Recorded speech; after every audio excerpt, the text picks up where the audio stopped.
Perlman is the award-winning author behind modern classics $3, The Reasons I Won't Be Coming, and the novel 7 Types of Ambiguity. He's been published in 20 countries and is considered one of Australia's finest authors. His latest novel is called The Street Sweeper, and it's Random House Australia's Book of the Month for October. Welcome, Elliot. Thank you, Veronica. Firstly, congratulations on an incredibly well-crafted story. It was beautiful and horrifying and breathtaking and page-turning and so epic. I mean, how would you describe it to someone who'd never read it without using the same words as I did, because that's cheating? Thank you, firstly, for that kindness.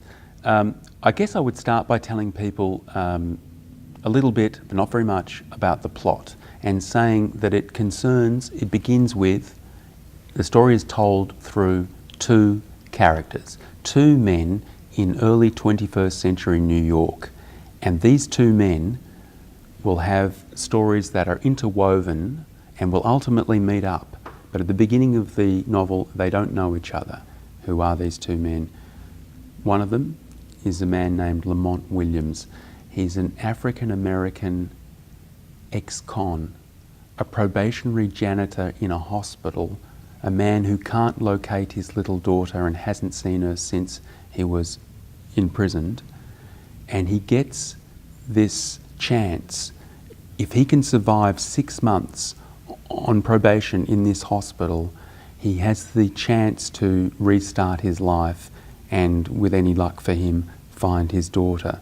Now, this man at the hospital strikes up an incredibly unlikely friendship with a patient, an elderly man, a Jewish Holocaust survivor.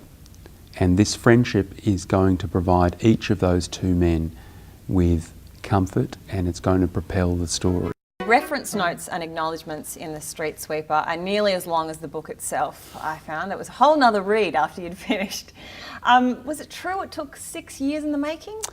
Almost, probably 5.5 to 6 years. Not quite 6, but yeah, it did take a long time. The book, not the reference notes. The book, no, yeah. The reference notes took significantly less time, which was a relief. So tell me about the process of writing the book in 6 years. Where were you?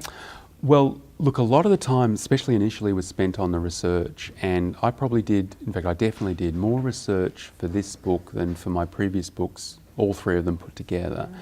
And it wasn't just a matter of chasing down resources, books and articles and reading them, which it was, and that took long enough, but I also travelled to the various places. I mean, I went all over New York City and to Chicago and to Krakow in Poland and Warsaw, and 6 times I felt I needed to go to Auschwitz.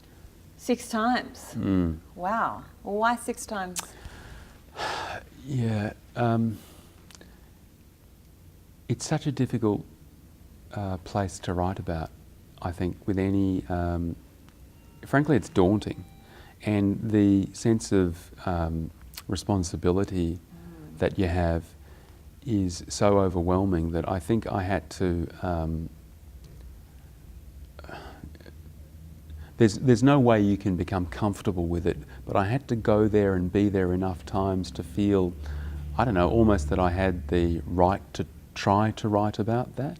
Can you tell us about your experience interviewing the last Polish Jewish survivor of the Sonderkommando?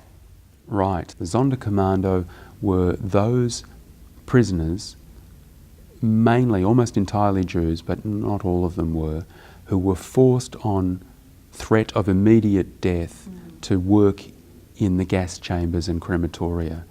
And I got to meet this man who was in his 80s, who had the most incredible stories. And I think the last time I was in Poland was in March or April of 2008, and he died just a few months later. Did you record the conversation? I did, and I think, without that meeting, I wouldn't have the book, or it certainly wouldn't be the book that it is. So I was incredibly lucky to meet this man, and you're shaken by what you hear. It's frightening. But it's making me feel awful just hearing about it. Well, you've just got to be grateful that the man was willing to tell his story, and he was a little old man, and his wife wasn't well, and we had to go to a hotel in a tiny little village, freezing day, and the three of us, Robert and the man whose name was Henrik Mantelbaum, I interviewed him, and Robert did the translation, and it was terribly moving. I was very lucky to meet him. In your latest novel, The Street Sweeper, one of the things that you write about is the controversy surrounding the presence or absence of black troops at the liberation of Dachau. Can you tell us a little bit about that? I actually came across this pretty much the way the character Adam does in the novel, which is first to learn that there were black veterans of World War II who said that they were present at and even instrumental in the liberation of the concentration camp Dachau, which was the first concentration camp that Hitler set up in Germany well before the war, just to put political prisoners and all sorts of people he didn't like, which was a lot of people. And there was a PBS, a public television documentary that was made in the early 90s that was dealing with this, the role of black troops in the liberation of Dachau. And then there was this incredible uproar suggesting that there were no black troops at the liberation of Dachau. And as you can imagine, this is incredibly offensive to black veterans if they were there. But of course, there are people on the other side, and you know, sadly there is an other side, to say that they weren't there. And as Adam does in the novel, I contacted the US military historian to try and find out, well, you know, you think, how do you get to the bottom of this? And of course, just because an official record says one thing or the other doesn't mean it's right. But it was really fascinating to me that the US military historian would neither confirm nor deny that there were black troops present at the liberation of Dachau. But nonetheless, the producers of the PBS documentary, the public television documentary, were so spooked by this that they pulled the documentary. So it leads to the question, if it's not true, why did the black veterans say it was true? And if it was true, why are there so many white people trying to say it's not true and to delegitimise black troops? Did you find the answers? I didn't find, I don't know, I can't definitively say whether they were there or not. I wish I could, but if I'm going to be scrupulously, to think like a historian, I don't have enough evidence to say definitively whether they were there or not. And it's uncomfortable for me to say that, because if they were there, it's terribly offensive to say they weren't there. But I can't say they were there for sure, because I just don't know. This is a question that we ask all of our authors. What is the book that has most influenced your life, and why? Wow.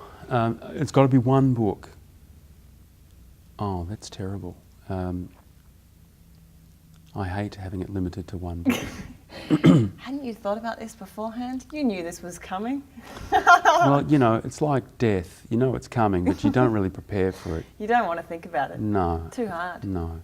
Can I make it one author? Yeah. Because then you can get to go home if you make it one author. It's not quite along the guidelines that we're using here at Random House Australia Book Tour, but go for it.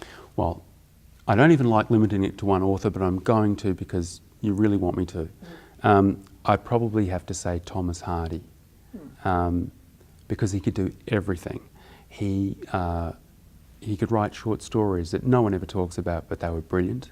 He was an incredible poet, and he wrote the most beautiful, moving novels that dealt with people that other novelists weren't writing about, people that were considered too insignificant. And he had such empathy and compassion and understanding into the plight of women and the poor and the marginalised, and he did it with such psychological authenticity, if you like. For a 19th century rural man who never went to university, it's just stunning that he was able to pull this off. And Yeah, if I had to nominate one writer, I'd say Thomas Hardy.